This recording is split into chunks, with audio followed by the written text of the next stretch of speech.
आजकल एक के बाद एक एनएफओ लॉन्च हो रहे हैं और मेरी कोशिश यही रहती है कि मैं जहां तक हो सके सभी एनएफओस को आपके लिए रिव्यू करूं ताकि आप एक इन्फॉर्म्ड डिसीजन ले सकें।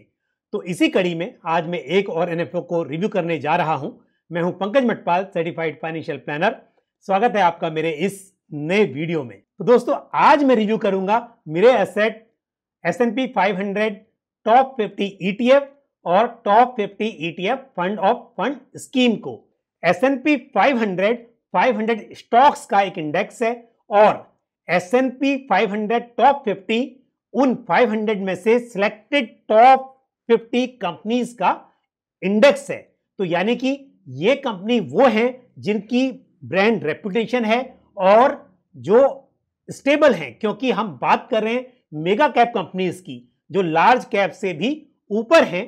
तो यहां पर स्टेबिलिटी मिड कैप और स्मॉल कैप के मुकाबले में बेहतर रहेगी, ये उम्मीद की जा सकती है। मार्केट कैप के हिसाब से वर्ल्ड की जो टॉप कंपनीज हैं उनकी 50% यूएस में ही है और S&P 500 टॉप 50 इंडेक्स ऐसे ही कंपनीज की परफॉर्मेंस को ट्रैक करता है। S&P 500 टॉप 50 इंडेक्स बेसिकली एक वेल डाइवर्सिफाइड इंडेक्स है। यहां पर सेक्टर की बात करें तो telecom, technology, e commerce, health care, इस तरह के सेक्टर्स यहां पर आपको देखने को मिलेंगे।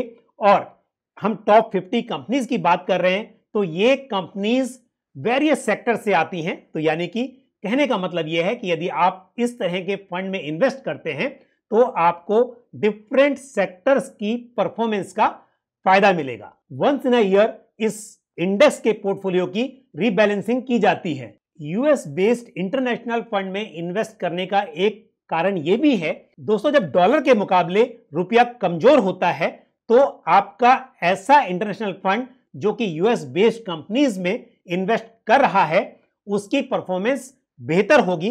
तो रूपी टर्म में आपको यहां पर रिटर्न्स बेहतर मिलेंगे। और यदि हम इस इंडेक्स की पास्ट परफॉर्मेंस की बात करें तो 2010 से लेकर 2021 तक 11 में से 8 बार S&P 500 टॉप 50 इंडेक्स ने निफ्टी 50 के मुकाबले में बेहतर प्रदर्शन किया है।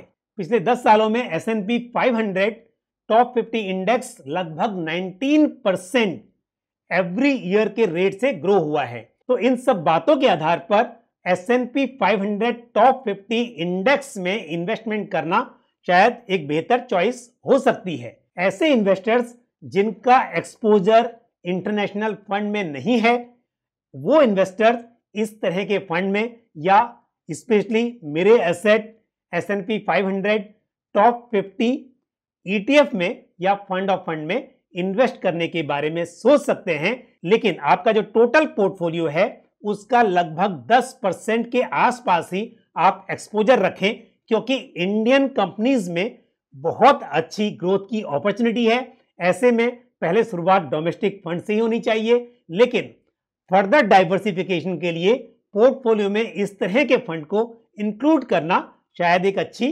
रणनीति होगी। S&P 500 टॉप 50 इंडेक्स के पोर्टफोलियो की बात करें तो इसमें टॉप पर Apple, Microsoft, Tesla, Nvidia, Facebook, इस तरह की कंपनीज हैं। दोस्तों, यदि आपको ये डिसाइड करना हो कि मेरे एसेट S&P 500 टॉप 50 ETF या फंड ऑफ फंड में से किस में इन्वेस्ट करें, तो सीधी सी बात है, यदि आपके पास डीमैट अकाउंट है तभी आप ETF में इन्वेस्ट कर सकते हैं, क्योंकि ETF में इन्वेस्टमेंट करने के लिए डीमैट अकाउंट का होना जरूरी है।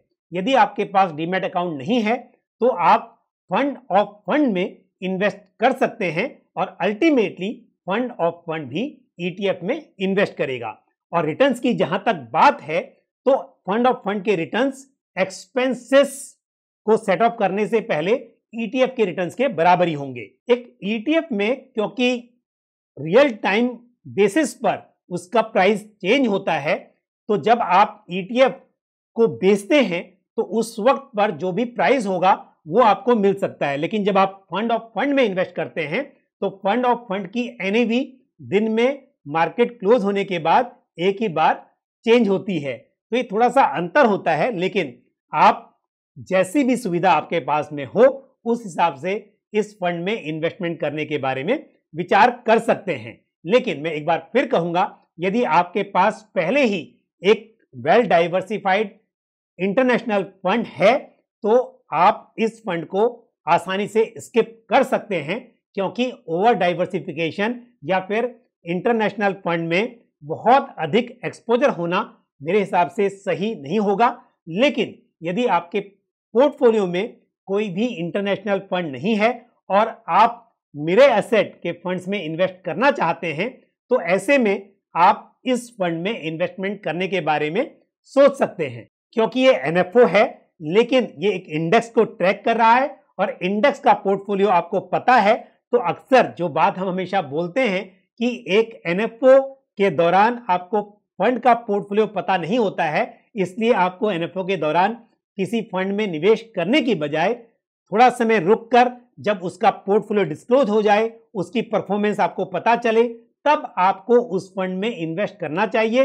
लेकिन जब आप किसी इंडेक्स फंड के ईटीएफ में या फंड ऑफ फंड में इन्वेस्ट करते हैं, तब आपको उसका पोर्टफोलियो पहले से पता होता है, उसकी पास्ट परफॉर्मेंस की हिस्ट्री आपके पास होती है। ऐसे में डिसीजन लेना आपके लिए थोड़ा आसान हो जाता है। और इससे पहले जब कुछ इंटरनेशनल फंड्स के एनएफओज लॉन्च हुए, तो मैंने आपको सलाह दी थी कि वो फंड एक थीम बेस्ड फंड्स थे। तो ऐसे में मेरी सलाह यही थी कि आप एक डाइवर्सिफाइड फंड में इन्वेस्ट करें। जैसे कि मैं हमेशा ICICI prudential US blue chip fund में निवेश करने की सलाह देता हूं, उसी तरह से ये फंड एक वेल डाइवर्सिफाइड फंड है, तो आप इसमें भी इन्वेस्टमेंट करने पर विचार कर सकते हैं। मेरे एसेट S&P 500 टॉप 50 ETF और फंड ऑफ फंड का एनएफओ 1 सितंबर यानी कि 1 सितंबर को ओपन हो गया है और ETF का एनएफओ 14 सितंबर को क्लोज होगा, जबकि फंड ऑफ फंड का एनएफओ 15 सितंबर को क्लोज होगा। और दोस्तों, ETF एक्सचेंज में लिस्ट होगा, उसके बाद आप इसमें ट्रेड कर पाएंगे।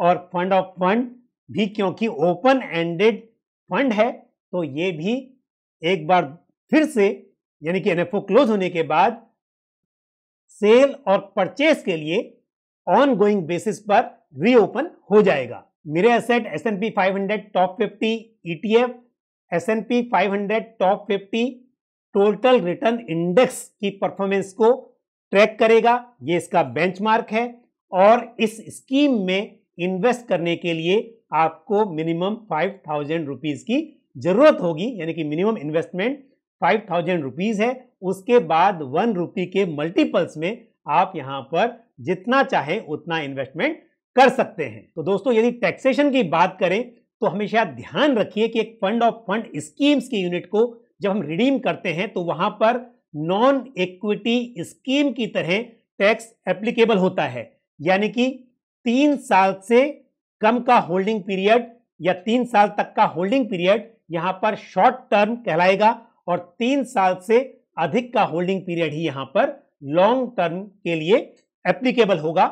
ऐसे में यदि आप 3 साल या उससे पहले जब से आप इन्वेस्ट करते हैं और होल्डिंग पीरियड आपका 3 साल या उससे कम होता है, तो यहां पर short term capital gain tax applicable होगा। और यदि आप 3 साल पूरे होल्ड करने के बाद उसके बाद यूनिट्स को रिडीम करेंगे, तभी यहां पर आपको long term capital gain tax applicable होगा। तो ये थोड़ा सा फर्क है। टैक्स के हिसाब से fund of fund schemes less tax efficient हैं कंपेयर टू किसी इक्विटी स्कीम के। तो मुझे उम्मीद है कि जानकारी आपको पसंद आई होगी। इस वीडियो को लाइक करना, शेयर करना और वीडियो पे कमेंट करना बिल्कुल ना भूलें। और यदि आपने किसी और इंटरनेशनल फंड में इन्वेस्ट किया हुआ है और आप उस पर मेरी राय जानना चाहते हैं, तो कमेंट करके मुझे जरूर बताएं, अपने सवाल पूछें। और साथ ही दोस्तों, यदि आपने हमारा YouTube चैनल अभी तक सब्सक्राइब नहीं किया है तो चैनल को सब्सक्राइब करें और साथ ही बेल आइकन को प्रेस करें। इसी तरह की महत्वपूर्ण जानकारी के साथ अगले वीडियो में आपसे फिर मुलाकात होगी। अपना ख्याल रखिए। Thank you. जय Hind. Mutual fund investments are subject to market risks. Read all scheme-related documents carefully.